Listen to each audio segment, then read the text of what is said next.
Hello dear students, welcome to you on commerce point channel. तो आज हम जो सीरीज़ शुरू करने जा रहे हैं ये है कैश फ्लो स्टेटमेंट। तो कैश फ्लो स्टेटमेंट को बेसिक से हम समझने की कोशिश करेंगे। इसके लिए पहले हमें समझना होगा कि हम जो बिजनेस है उसको बेसिकली चलाते कैसे हैं। तो बिजनेस शुरू करने के लिए हमें कुछ एसेट खरीदने पड़ेंगे, जो हमारी लैंड हो सकती है जिसको हम बैलेंस शीट के एसेट साइड में लिखते हैं। हमारी बिल्डिंग होगी, वो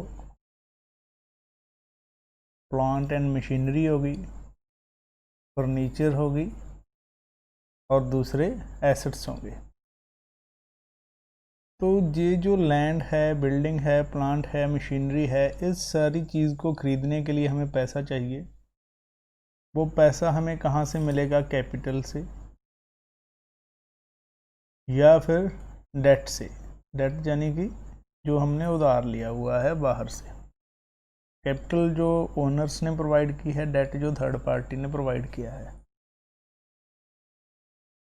तो इस पैसे से हम इन्वेस्ट कर देंगे लैंड में, बिल्डिंग में, प्लांट में, फर्नीचर में, और इस सारे एसेट का यूज़ करके हम अपना बिजनेस चलाएंगे। तो बिजनेस चलाएंगे तो जो हमारे ऑपरेशंस होंगे उससे हम पैसा कमाएंगे सेल के थ्रू, जो हम प्रॉफिट एंड लॉस के क्रेडिट साइड में लिखते हैं। और सेल करने के लिए हमें कुछ माल भी परचेज करना पड़ेगा, हमें अदर एक्सपेंसेस भी पे करने पड़ेंगे।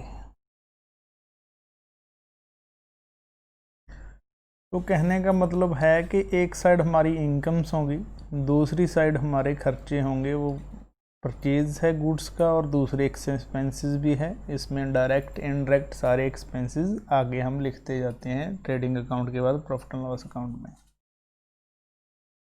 तो मेन अगर हम जहाँ पूरी एक्टिविटीज़ को बांटें तो मेन 3 तरह की एक्टिविटीज़ हो रही हैं। पहली एक्टिविटी हो रही है प्रॉफिट एंड लॉस अकाउंट में। तो इस एक्टिविटी को हम बोलेंगे ऑपरेटिंग एक्टिविटी। ऑपरेटिंग एक्टिविटीज़ कहने का मतलब कि हमारे जो ऑपरेशंस हैं, जो हमारे बिजनेस का डे टू डे ऑपरेशन कामकाज चल रहा है, वो है सेल करना। और सेल करने के लिए हमें परचेज करना पड़ेगा, और दूसरे एक्सपेंसेस जैसे बेजेस देने हैं, हमारे वर्कर्स को, एम्प्लॉयज़ को सैलरी देनी है, ऑफिस के खर्चे, एडवर्टीज़मेंट के खर्चे, सारे मार्केटिंग के खर्चे, डिस्ट्रीब्यूशन के खर्चे, वो सारी चीज़ें आ जाएंगी। तो फर्स्ट टाइप जो है वो है ऑपरेटिंग एक्टिविटी।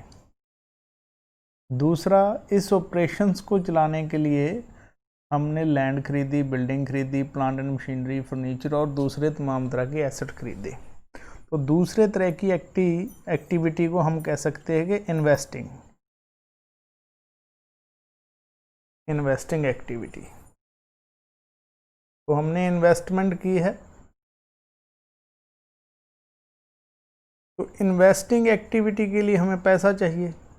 पैसा हमें कहाँ से मिला? कैपिटल से, डेट से। तो ये जो तीसरी एक्टिविटी है इसको हम बोलते हैं फाइनेंसिंग एक्टिविटी।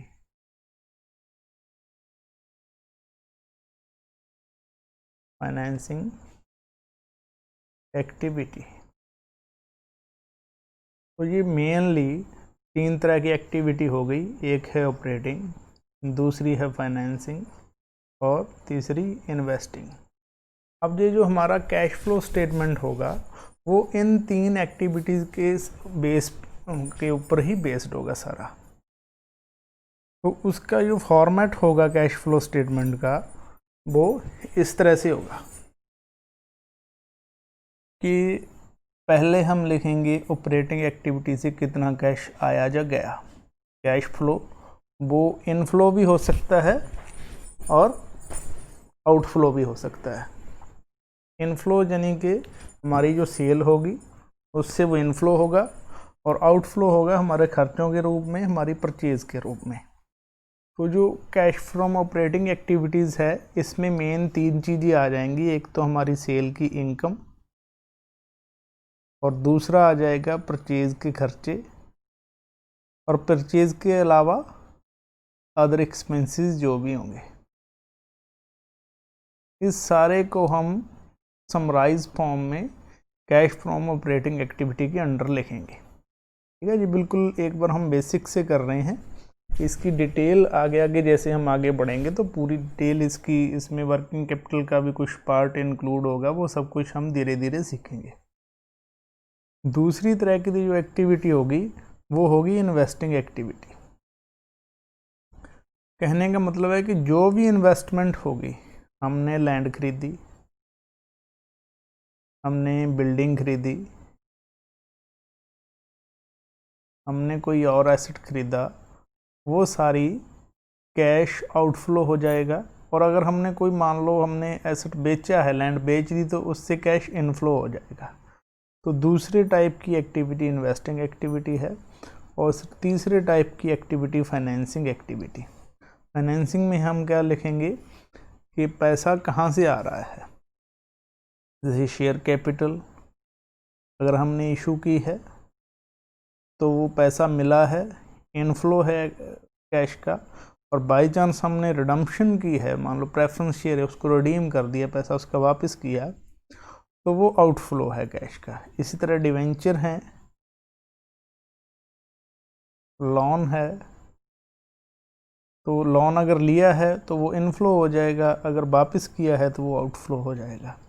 तो मेनली 3 तरह की एक्टिविटीज़ हो जाएंगी, एक ऑपरेटिंग एक्टिविटी, दूसरी इन्वेस्टिंग एक्टिविटी और तीसरी फाइनेंसिंग एक्टिविटी। तीनों को जब हम जोड़ देंगे तो वो टोटल बन जाएगा कि इस साल कितना कैश इनफ्लो हो रहा है या आउटफ्लो हो रहा है। उस कैश के अंदर, ठीक है, इन सब का टोटल आ जाएगा, तो उससे क्या हमें पता चल जाएगा, उससे हमें पता चल जाएगा कि cash flow of the year, इस साल कितना कैश आया या गया। उसमें हम ऐड कर देंगे opening balance of cash and cash equivalents. तो वो क्या आ जाएगा, किस चीज़ के बराबर आ जाएगा, क्लोजिंग बैलेंस क्या आ जाएगा, of cash and cash equivalents. तो इसमें जो हम शब्द पढ़ रहे हैं, एक है कैश और दूसरा कैश इक्विवेलेंट्स। कैश का मतलब क्या होगा, कैश का मतलब है कैश इन हैंड, और दूसरा कैश एट बैंक। जबकि कैश इक्विवेलेंट का मतलब है इन्वेस्टमेंट। कौन सी इन्वेस्टमेंट, जो बेची जा सकती है, मार्केटेबल है। कितने टाइम के अंदर, 3 मंथ्स के अंदर,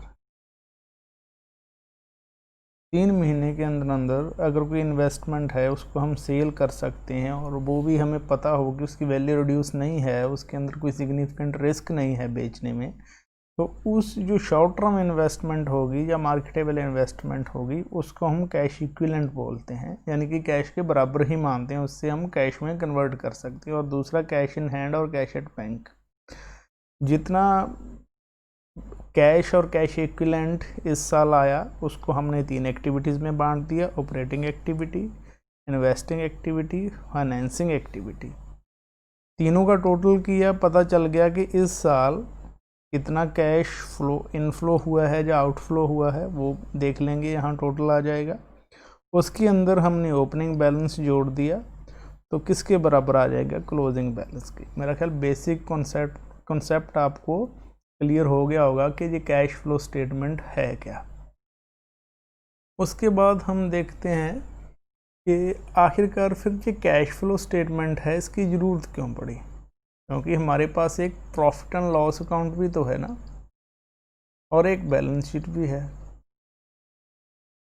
जिसके अंदर तमाम तरह की रिकॉर्डिंग हम करते हैं। प्रॉफिट एंड लॉस में तो हम नॉमिनल अकाउंट के सारे खर्चे लिख देते हैं, और बैलेंस शीट में हम लिख देते हैं रियल अकाउंट,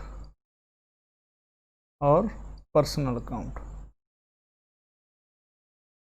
तो जब सारे के सारे खर्चे, तीनों तरह के अकाउंट्स की हमारे पास पूरी समरी है, तो फिर हमें इस कैश फ्लो स्टेटमेंट की ज़रूरत क्यों पड़ी?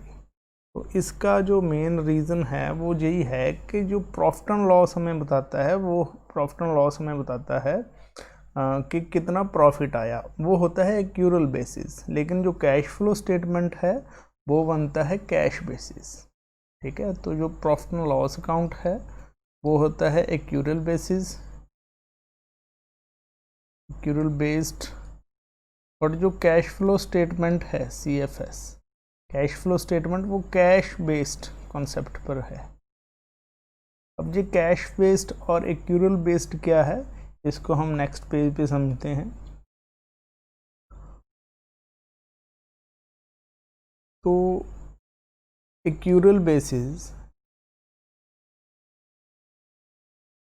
और कैश बेसिस, एक्यूरल बेस्ड चीज़ें क्या होंगी कि इसमें कोई चीज़ जैसे ही अराइज हुई तो उसको हम एंटर कर देते हैं, चाहे उसका कैश हमें मिला या ना मिला। फॉर एग्ज़ाम्पल, हमें एडवांस मिला, हमने रिसीव किया एडवांस और ऑर्डर ऑफ ₹1,00,000 और एडवांस हमें मिला इसके लिए 10,000 रुपये ऑन 1 अप्रैल 20 को। उसके बाद हमने इस ऑर्डर को प्रोसीड किया और हमने माल तैयार करके delivery they the, delivered on 15 अप्रैल 20 को। जी माल हमने जो भी कस्टमर है उसको डिलीवर कर दिया। कस्टमर ने क्या किया, कैश हमें दिया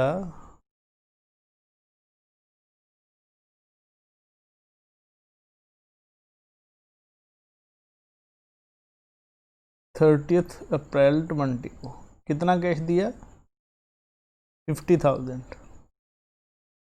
तो कहने का मतलब है, देखो 10,000 रुपये तो एडवांस मिल गया, 50,000 मिला हमें 30 अप्रैल को, लेकिन हमारी सेल हो गई थी 15 अप्रैल को, डिलीवर हमने माल 15 अप्रैल को कर दिया था। तो अब हम जब एक्यूरल बेस पे अपने अकाउंट्स बनाएंगे तो आप कोशिश करो पॉज करके ये सोचने की कि हम सेल्स किस तारीख को लिखेंगे और उसका अमाउंट कितना होगा। क्या हम 1 अप्रैल को कोई चीज़ रिकॉर्ड करेंगे एज सेल, या फिर हम 15 अप्रैल को करेंगे, या फिर हम 30 अप्रैल को करेंगे, और उसका अमाउंट कितना होगा, सेल कब मानेंगे हम। तो अगर आपको लग रहा है कि हम 1 अप्रैल को 10,000 सेल मान लेंगे, तो ये आप बिल्कुल गलत सोच रहे हैं। 1 अप्रैल को हमें सिर्फ ऑर्डर मिला है, हमने सेल नहीं की। तो ये जो 1 अप्रैल को हमें 10,000 रुपया मिला है अमाउंट, ये हमारी सेल नहीं है। और अगर ये सेल नहीं है तो फिर ये है क्या, ये है हमारी करंट लायबिलिटी। ये हमारी करंट लायबिलिटी है, क्योंकि हमने एडवांस लिया है, एडवांस के तौर पे लिया है पैसा वो, और हमारा ये ऑब्लिगेशन है कि हम जिससे एडवांस लिया है उसको माल बना कर दें। क्लियर? 15 अप्रैल को जब हम डिलीवर कर देंगे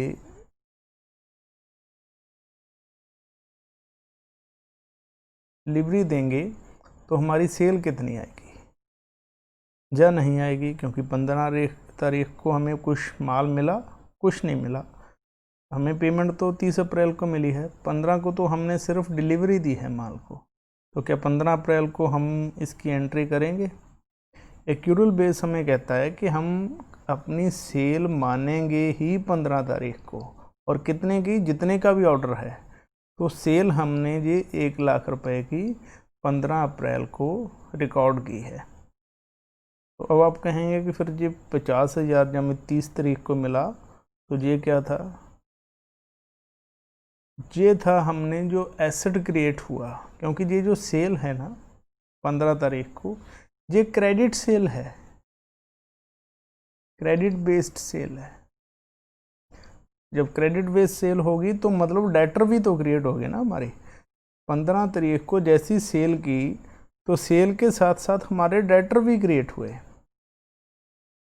जिससे हमें पैसा लेना है। तो जब 30 तारीख को उन्होंने हमें पेमेंट की है 50,000 की, तो हम क्या मानेंगे कि वो कैश आ गया है, ठीक। और जो हमारे डेटर हैं, डेटर हमारे कम हो गए हैं, तो कैश बढ़ गया, कन्वर्ट हो गया डेटर कैश में, ये कह सकते हैं हम। एक करंट एसेट था, दूसरा करंट एसेट में कन्वर्ट हो गए। एंट्री क्या आ जाएगी? कैश अकाउंट डेबिट, और डेटर को हम क्रेडिट कर देंगे।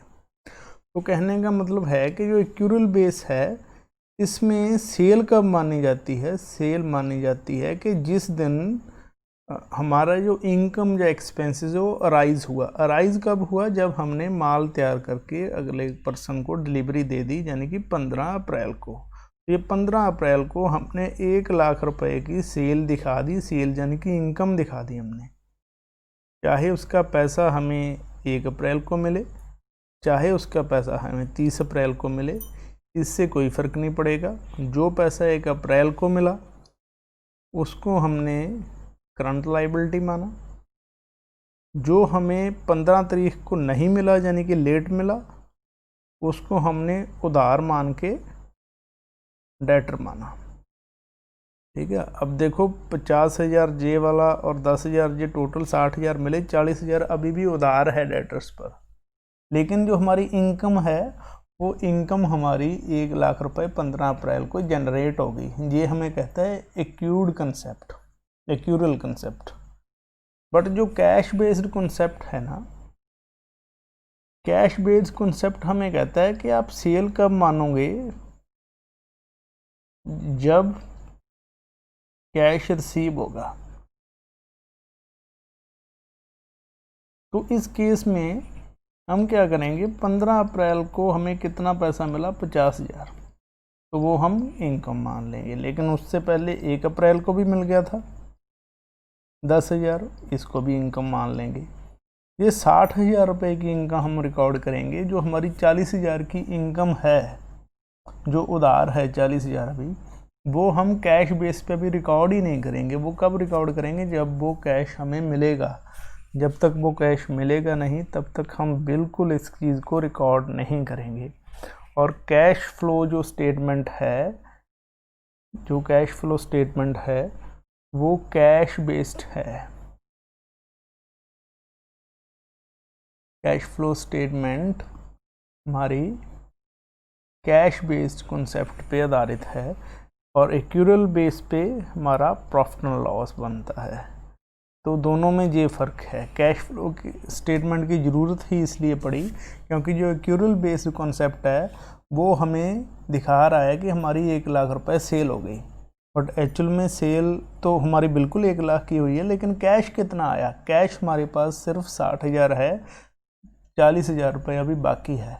और अगर हम ये सोच लें कि हमने 1,00,000 की सेल कर दी, और सपोज़ हम किसी के साथ प्रॉमिस कर लें कि हम आपको 1,00,000 रुपये पेमेंट कर देंगे क्योंकि हमारे पास 1,00,000 रुपया है, लेकिन एक्चुअल में वो 1,00,000 रुपया नहीं है। 1,00,000 रुपये की इनकम ज़रूर है, क्योंकि 40,000 तो उसमें से अभी हमने उधार लेना है लोगों से। तो प्रॉफिट एंड लॉस अकाउंट जो है वो हमें कैश पोजीशन नहीं दिखा पाता। वो हमें क्या बताएगा कि प्रॉफिट कितना कमाया, ये नहीं बता पाएगा कि कैश कितना है हमारे पास। तो इस प्रॉब्लम को सोल्व करने के लिए कैश फ्लो स्टेटमेंट को बनाने की ज़रूरत पड़ी। कैश फ्लो स्टेटमेंट हम बनाते हैं कैश बेस्ड कॉन्सेप्ट पे, जिसमें हम उसी चीज़ की एंट्री करेंगे जो हमारे पास कैश के रूप में मिल गई है, और एक्सपेंसेस के तौर पे उसी एक्सपेंसेस की एंट्री करेंगे जिसकी हमने पेमेंट कर दी।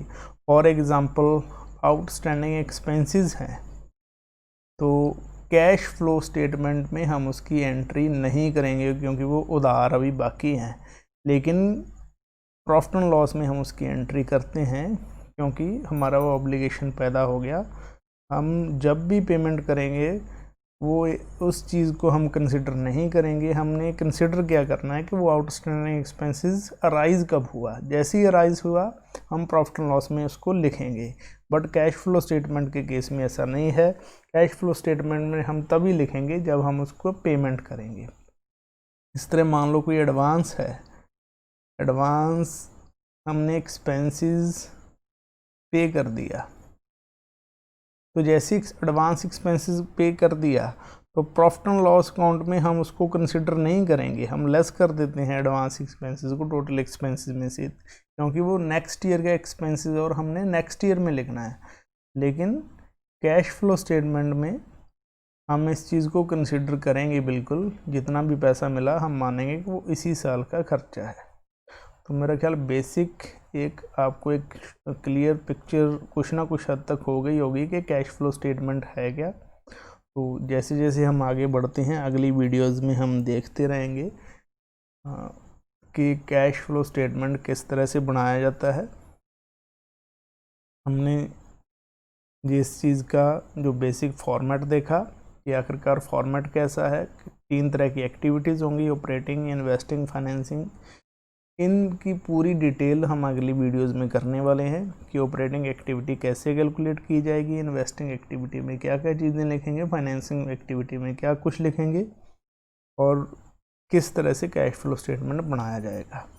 तो आप जुड़े रहिए हमारे साथ। अगर आपको लगता है कि आपको कैश फ्लो स्टेटमेंट बिल्कुल डिटेल में करना है तो ये वीडियोस ज़रूर आपके लिए बनी है। तो अगर आपको हमारा ये वर्क अच्छा लगता है तो प्लीज़ इसको लाइक करें, हमारे चैनल को शेयर करें, सब्सक्राइब करें। Thank you.